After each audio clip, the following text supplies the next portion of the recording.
2023 সালে যারা নুলস্তার জন্য আবেদন করেছেন অবশ্যই তারা আপডেট জানতে চেয়েছেন। নতুন সপ্তাহ শুরু হচ্ছে বা হলো, তো এই সপ্তাহ তো নুলস্তা উঠবেই ইনশাল্লাহ। আর যে সপ্তাহ চলে গেল এই সপ্তাহে কীরকম পরিমাণ নুলস্তা উঠলো বা কী কী নুলস্তা উঠলো এইটাই জানতে চেয়েছেন।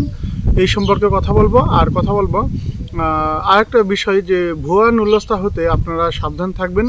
ভুয়া নুলস্তা থেকে সাবধান, 2023 হোক বা 2024 হোক, ভুয়া নুলস্তা থেকে সাবধান থাকবেন। আর নুলস্তার মেয়াদ কতদিন থাকে এটা প্রশ্ন ছিল আপনাদের, তো এই প্রশ্নেরও উত্তর দেব। হ্যালো ভিউয়ার্স, আমি ইটালি থেকে মাহিম ইটালি ব্লগ, নতুন আরেকটি ব্লগ দেখতেছেন আপনারা। অবশ্যই ব্লগটি যদি ভালো লাগে রিকোয়েস্ট থাকবে শেয়ার করে সকলকে দেখার সুযোগ করে দিবেন। ফেসবুক থেকে দেখেন বা ইউটিউব থেকে দেখেন। তো ভুয়া নুলস্তা থেকে সাবধান, তার কারণ হচ্ছে আপনারা নুলস্তা অনেকেই পাচ্ছেন 2023 সালের, বিশেষ করে যেসব নুলস্তা উঠতেছে বর্তমানে এগ্রিকালচার, এসব নুলস্তা থেকে সাবধান থাকবেন। তার কারণ অনেকেই বলতেছেন যে ভাইয়া আমার নুলস্তা নাকি উঠেছে এগ্রিকালচার বা সিজনাল, তো এখন টাকা পয়সা চাচ্ছে লেনদেন করার জন্য, তো নুলস্তা কি আমি টাকা পয়সা দিয়ে নিতে পারি? এটা আপনি যদি একটু বলতেন। তো এটা সবার জন্যই আমার রিকোয়েস্ট থাকবে যে আপনারা এখন বর্তমানে এগ্রিকালচার নুলস্তা যারাই মানে আশা করতেছেন পাবার বা সামনে ইনশাল্লাহ পাবেনও অনেকেই, কারণ এগ্রিকালচার নুলস্তা বেশ খুব কম পরিমাণ দেওয়া বাকি আছে আর বেশ পরিমাণ দেওয়া হয়ে গিয়েছে। তো বেশ পরিমাণ নুলস্তা দেওয়া হয়ে গিয়েছে, এই জন্যই আপনাদেরকে বললাম একটু সাবধান থাকবেন আপনারা, ডোমেস্টিক বা এগ্রিকালচার যেটাই হোক।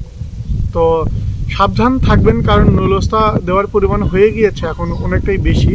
এখন আপনাদের এগ্রিকালচার নুলস্তা একটু কম উঠবে, তবে একদম বলবো না যে নুলস্তা উঠবে না, নুলস্তা উঠবে কিন্তু খুব কম সংখ্যক ভাইয়ারাই নুলস্তা পাবেন আপনারা, যাদের ভাগ্য ভালো।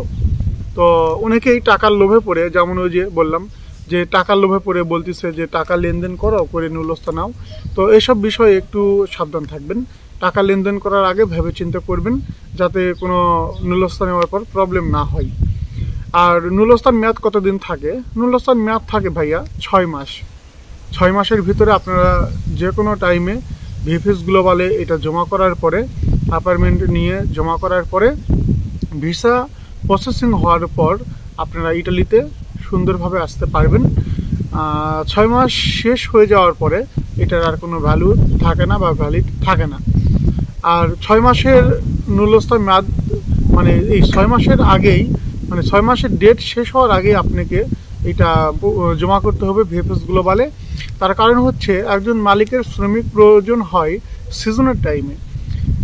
আপনি যদি সিজনের টাইমে যদি না আসতে পারেন, এগ্রিকালচার হোক বা সিজনাল নুলস্তার জন্য যারা আবেদন করলেন, তারা যদি সিজনের টাইমে যদি না আসতে পারেন, তাহলে তো তাদের বা মালিকদের কোনো প্রয়োজন নেই আপনাদের। আশা করি বুঝতে পেরেছেন। তো 6 মাস আপনারা যখন নুলস্তা পাবেন একটু চেক করে বা সিদ্ধান্ত সব কিছু ঠিক হলেই আপনারা জমা দেওয়ার চেষ্টা করবেন। আর 2023 সালের নুলস্তা আপডেট যারা জানতে চেয়েছেন, আপডেট হচ্ছে নুলস্তা উঠেছে অনেকেরই, স্পন্সর এবং ডোমেস্টিক, তবে ডোমেস্টিকের পরিমাণ খুব কম, 2-1টা করে ডোমেস্টিক উঠতেছে। আর 2-1টা করে ডোমেস্টিক ওঠার কারণ আপনারা জানেনই যে কোঠা কম, আর মানে আবেদন প্রচুর কিন্তু কোঠা কম। তো এই বিষয়ে নুলস্তা একটু কমে উঠবে, এটাই হচ্ছে বিষয়।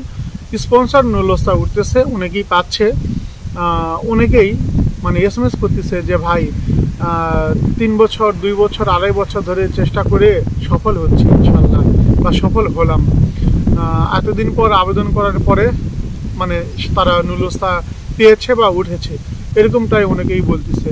তো তাদের জন্য শুভকামনা বা আপনাদের সবার জন্যই শুভকামনা। আপনারা সঠিকভাবে সুন্দরভাবে ইটালিতে আসবেন বা এখানে এসে কাজ করবেন, এটাই মানে মূল বিষয়। তো নুলস্তা উঠতেছে প্রায় সকল মানে শহর থেকেই নুলস্তা উঠতেছে, এক এক করে তো বলা যাবে না, হয়তো আমি 2-1টার মানে শহরের নাম জানি বা এখান থেকে উঠেছে, তা বাদেও আরও অন্যান্য শহর থেকেও নুলস্তা উঠতেছে। এখানে এক এক করে বলা সম্ভব না। আর নুলস্তা কিন্তু প্রতিদিন ওঠে না, এটাও মাথায় রাখবেন। সপ্তাহে দেখা গেল একটা প্রেফেত্রায় থেকে এক সপ্তাহে 2 দিন বা 4 দিন নুলস্তা উঠলো, আর বাকি দিনগুলো নুলস্তা উঠবে না, আবার পরের সপ্তাহে উঠবে, এরকম করেই উঠবে। এক জায়গা থেকে উঠলো আর এক জায়গা থেকে উঠলো না, পরের টাইমে আবার ওই শহর থেকে উঠলো, এরকম করেই ওঠাউঠি হয় আর কি। তো যারাই আসতেছেন ইটালিতে সবার জন্য শুভকামনা। আর চিন্তা ভাবনা করে আসবেন, কিছু কাজ শিখে আসবেন। আমি পরের ভিডিওতে আপনাদেরকে বলার চেষ্টা করব যে কি কি কাজ শিখে আসলে অন্তত মাসে আপনারা 1.5 লক্ষ 2 লক্ষর কাছাকাছি আর কি ইনকাম করতে পারবেন।